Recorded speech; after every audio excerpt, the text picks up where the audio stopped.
mengikuti tabligh akbar yang disampaikan oleh Tuan Guru kita Al-Ustaz Profesor Dr. Akbarizan MAPD. Kepada Ustaz waktu dan tempat dipersilakan. Bismillahirrahmanirrahim. Assalamualaikum warahmatullahi wabarakatuh.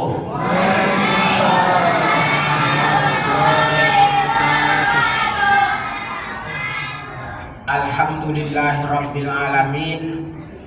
Wassalatu wassalamu ala asyrafil anbiya'i wal mursalin wa ala alihi wa sahbihi ajmain.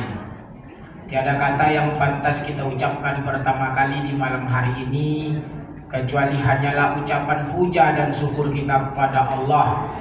Allah yang maha agung, Allah yang maha besar, Allah penguasa alam semesta.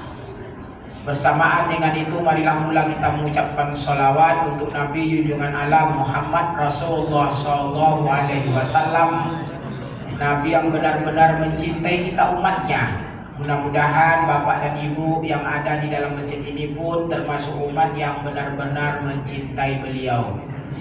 Dan mudah-mudahan Bapak dan Ibu yang hadir malam ini pun nanti di hari kiamat mendapatkan syafaat dari Rasulullah Sallallahu Alaihi Wasallam. Allahumma salli ala Sayyidina Muhammad. Bapak dan Ibu, saya ceramah tak boleh lama-lama. Kalau Ustadz Somad ceramahnya kan 60 menit, maka saya tak boleh lebih dari 60 menit. Separuhnya aja lah, 30 menit. Apalagi anak-anak ini nengok piala ini banyak sekali nih. Insyaallah dapat juara semua, dapat hadiah semua. Amin. Bapak dan Ibu, Abu Musa Asy'ari ditunjuk oleh Umar bin Khattab menjadi gubernur di Kufah, dan ia mendapatkan perintah dari Umar bin Khattab melakukan sesuatu. Masalahnya, kapan dimulai pekerjaan itu? Tahun ini, tahun besok, atau tahun kapan? Perintah itu membuat Abu Musa Asy'ari bingung. Perlu Bapak ketahui, sampai Umar bin Khattab menjadi khalifah, dalam Islam tidak tahu tahun. Bulannya ada. Jadi kalau ada bulan Zulhijjah, Zulqa'dah, kemudian ada Muharram, ada Safar dan seterusnya, itu sudah dikenal sebelum Umar bin Khattab. Cuman tahun keberapanya tidak ada. Dan mereka di situ pun tak kenal tahun Masehi di Arab. Tahun Masehi itu tak tahu. Jadi kalau ditanya kepada mereka kapan Nabi Muhammad lahir, mereka sebut tahun apa? Tahun berapa? Mereka tak jawab tahun berapanya. Tahun berapa Nabi Muhammad lahir? Mereka sebut dengan tahun gajah. Jadi kalau ada peristiwa besar di tahun itu, kalau umpamanya ada pohon besar tumbang dan itu diketahui oleh orang banyak, tahun kapan anak kamu lahir? Tahun pohon itu jatuh, tumbang. Tak ada tahunnya. Lalu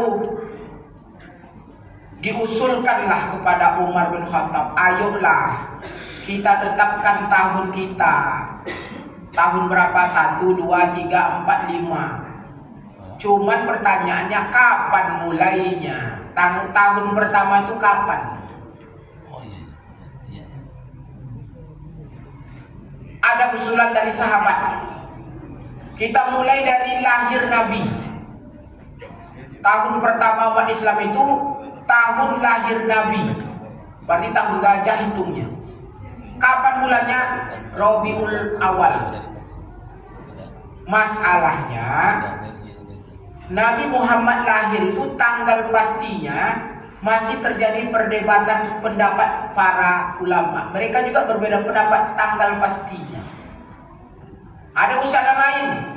Kita buat tahun baru kita, tahun pertama kita itu tahun Nabi Muhammad wafat. Nabi Muhammad meninggal dunia. Mereka juga berbeda pendapat persis tanggal Nabi Muhammad meninggal dunia. Ada lagi yang berpendapat kita mulai tahun baru kita itu ketika Nabi menerima wahyu pertama kali. Nabi ditunjuk sebagai Nabi. Mereka juga berbeda pendapat kapan pertama kali Nabi menerima wahyu. Datanglah Utsman bin Affan dengan Ali bin Abi Thalib mengusulkan kepada Umar bin Khattab, kita mulailah tahun baru kita ini ketika Nabi Muhammad SAW hijrah ke kota Madinah. Dan mereka tidak berbeda pendapat kapan Nabi Muhammad hijrah pertama kali. Harinya pun mereka tak berbeda pendapat. Diputuskanlah oleh Umar tahun pertama kita, yaitu tahun Nabi Muhammad hijrah ke kota Madinah. Tepatnya itulah 1 Muharram. Jadi Muharram itu tahun Nabi Muhammad hijrah. Itulah hitung pertamanya. Jadi kalau sekarang 1445, itu artinya Nabi Muhammad telah hijrah pertama kali 1445 tahun yang lalu. Sepakat para sahabat, Umar pun sepakat.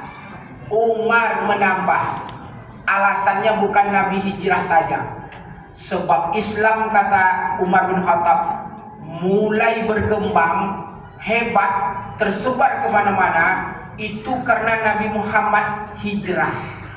Andai-andai, kalau kita berandai-andai, walaupun sebenarnya kita dilarang untuk berandai-andai, Nabi Muhammad tidak hijrah dari kota Makkah, maka mungkin Islam tak tersebar, bahkan tak sampai ke kota Pekanbaru ini. Itulah pikirannya. Dan salah satu di antaranya penyebab Umar memutuskan tahun baru itu di peristiwa hijrah, karena Nabi Muhammad berhasil membangun peradaban hebat di dunia ini dengan membentuk kota Madinah. Bapak pernah dengar kota Madani? Pekanbaru kota Madani. Betul. Wali kota Pekanbaru diubahnya menjadi Wali Pekanbaru bertua. Kembali ke yang lama. Zaman Pak Herman kan Pekanbaru bertua.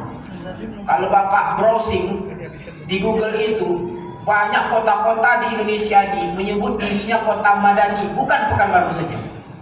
Kabupaten-kabupaten Madani banyak sekali.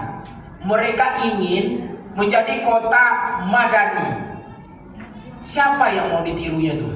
Kota Madani itu Madinah Munawwarah. Ia ingin tiru Madinah Munawwarah. Karena peradaban di kota Madinah itu waktu itu luar biasa, hebat. Dan sekarang semua kota-kota di dunia ini ingin meniru kota Madinah. Disebutlah mereka dengan Madani. Bapak Ibu, sekurang-kurangnya menurut para ulama ada 4 kriteria kota Madani itu, kota Madinah. Jadi kalau mau jadi kota Madinah, persinya sahabat-sahabat dengan Nabi itu sekurang-kurangnya ada 4. Saya tak mau pakai kriteria Madaninya Firdaus, enggak. Kalau persinya Firdaus panjang, rumit, karena dia teknokrat. Ini persinya para ulama yang menyebutkan bahwa kota Madinah itu sekurang-kurangnya punya 4 hal, maka kota itu jadi hebat. Kota itu bisa mengantarkan Islam kemana-mana, dipuji. Hebat kota Madinah, ada 4. Apa itu? Saya mau bahas ke Bapak dan Ibu malam ini sedikit satu-satu. Apa katanya? Para ulama menyebut 1, imamun adilun, pemimpinnya mesti adil.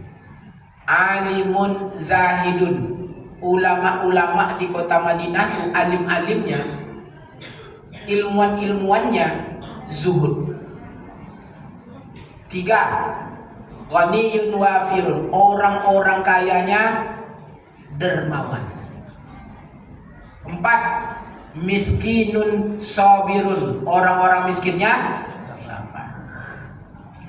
Kalau mau kota Pekanbaru ini madani atau kampung ini madani, RT RW atau kecamatan atau apa, atau Indonesia ini menjadi madani seperti kota Madinah itu, maka harus 4 syaratnya. 1, pemimpinnya adil, ulamanya zuhud, orang-orang kayanya dermawan, orang miskinnya sabar. Kita bahas satu-satu. Ini penting. Saya sengaja mengkaji ini sedikit malam nih, karena sebentar lagi kita mau pileg, mau pilpres, mau pilkada. Kayak kaji yang nomor 1 yang agak keras sedikit.